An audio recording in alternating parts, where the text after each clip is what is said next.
Sir আপনার বউ pregnant? এই তুমি এটা কি বললে? না কিছু না, মানে বলছিলাম কি মাথাটা অনেক ব্যথা করতেছে, একটু চা করে নিয়ে আসবা। আচ্ছা ঠিক আছে, তুমি বসো, আমি আনছি।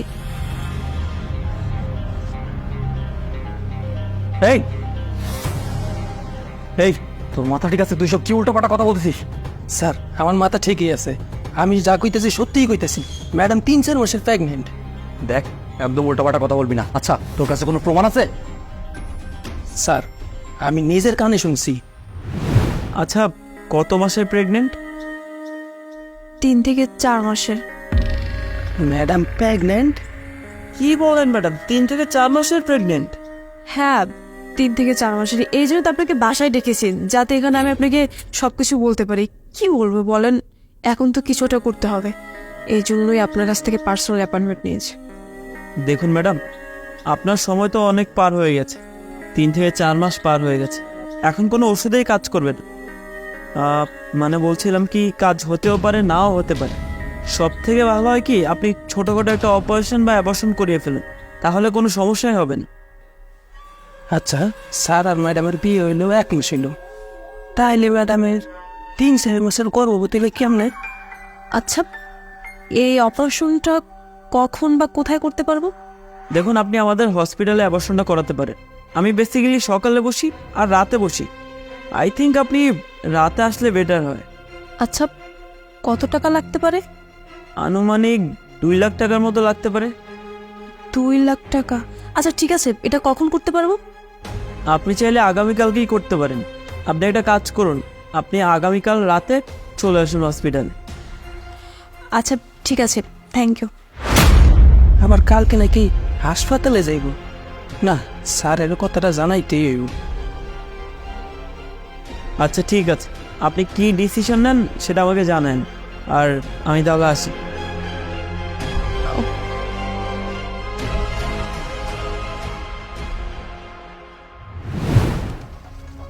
আচ্ছা তুই যা, আমি পরে দেখতেছি।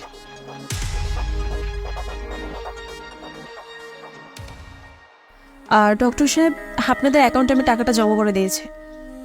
ঠিক আছে ম্যাম, সন্ধ্যার পরে অপারেশন শুরু হয়ে যাবে। আচ্ছা ডক্টর সাহেব, অপারেশনটা ঠিকঠাক মতো হবে তো? কোনো প্রবলেম হবে না তো? আপনি একদম নিশ্চিন্তে থাকুন। আমাদের এখানে খুব ভালোভাবে একদম নামি দামি ডাক্তার দিয়ে অপারেশন করা হয়, আর ওনারা খুব ভালো এডুকেটেড। বাই দ্য ওয়ে, কতক্ষণ টাইম লাগবে? আনুমানিক 1 থেকে 1.5 ঘন্টা। আচ্ছা, আর একটা কথা জিজ্ঞাসা করার ছিল। জি বলুন। প্রেগনেন্সি অ্যাবর্শন করার পর কোনো সমস্যা হবে না তো? আরে না না, আপনি একদম নিশ্চিন্তে থাকুন। অপারেশন করার পর আর কোনো সমস্যাই থাকবে না। ডোন্ট ওয়ারি তানিয়া, তোমার অ্যাবর্শনটা সুন্দর করে কিভাবে করা যায় আমি সেটার ব্যবস্থা করব।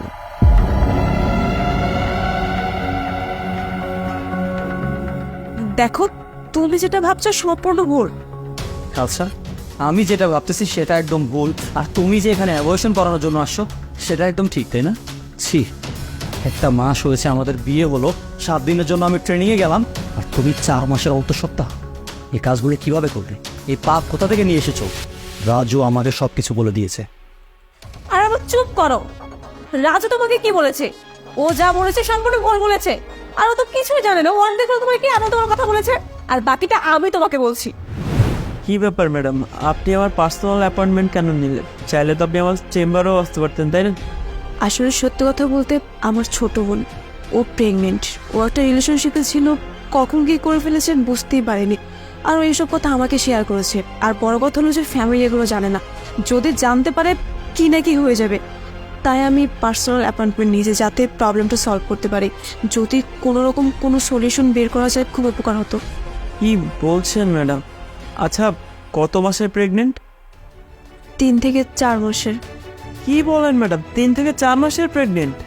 হ্যাঁ, 3 থেকে 4 মাসের। এই জন্য তো আপনাকে বাসায় ডেকেছি, যাতে এখানে আমি আপনাকে সবকিছু বলতে পারি।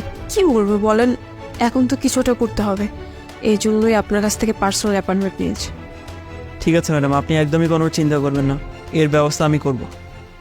ঠিক আছে, এবার বুঝতে পারলে আমার বোনটা কত ছোট, মাত্র একটা সেকেন্ড ইয়ারে পড়ে। আর ওকে নিয়ে এই সময় কত বড়টা ভুল করেছে। আর এখন যদি ওকে আমি সাপোর্ট না করি তাহলে কি হবে বলো? আর ফ্যামিলি জানতে পারলে যে ওর ক্যারিয়ারে কত বড় প্রবলেম হবে। আমি এই জন্য ডাক্তারের সাথে পরামর্শ করেছিলাম যে ব্যাপারটা কি করা যায়। আর তুমি কি না রাজু কি বলেছে সেটা নিয়ে বসে আছো? একবার জানার চেষ্টা করলে না? আম সরি তানিয়া, আমার অনেক বড় একটা ভুল হয়ে গেছে। আসলে আমার উচিত ছিল যে তোমাকে আমার জিজ্ঞাসা করা, পুরো ব্যাপারটা না জানলে যা হয় আর কি। তুমি দয়া করে আমাকে ক্ষমা করে দাও। আর তোমার ছোট বোনের বিষয়টা আমি মিলে হ্যান্ডেল করব। তুমি দয়া করে আমাকে মাফ করে দাও। আরে বাবা, তুমি এভাবে কেন বলছো? আর মানুষ মাত্রই তো ভুল, তাই না? তুমি আমার হাজবেন্ড, তুমি একটা ভুল করেছো, আমি ক্ষমা না করে থাকতে পারি ব্যাপারটা? আচ্ছা বাদ দাও না এসব। এখন ওর অবস্থা কি আমি জানি না, ডক্টরকে জিজ্ঞাসা করতে হবে ব্যাপারটা। কারণ ছোট মানুষ ভয় পাবে না কি হবে কিছুই বুঝতে পারছে না। আমারই অনেক টেনশন হচ্ছে। আচ্ছা সমস্যা নেই, আমি তো তোমার পাশে আছি তাই না? তুমি এক কাজ করো, তোমরা কথা বলো, আমি বাইরে অপেক্ষা করছি। আর ডক্টর, এক্সট্রিমলি সরি, আপনাদের কনভারসেশনের মাঝ থেকে আমি ঢুকে গেলাম, সরি। বসুন।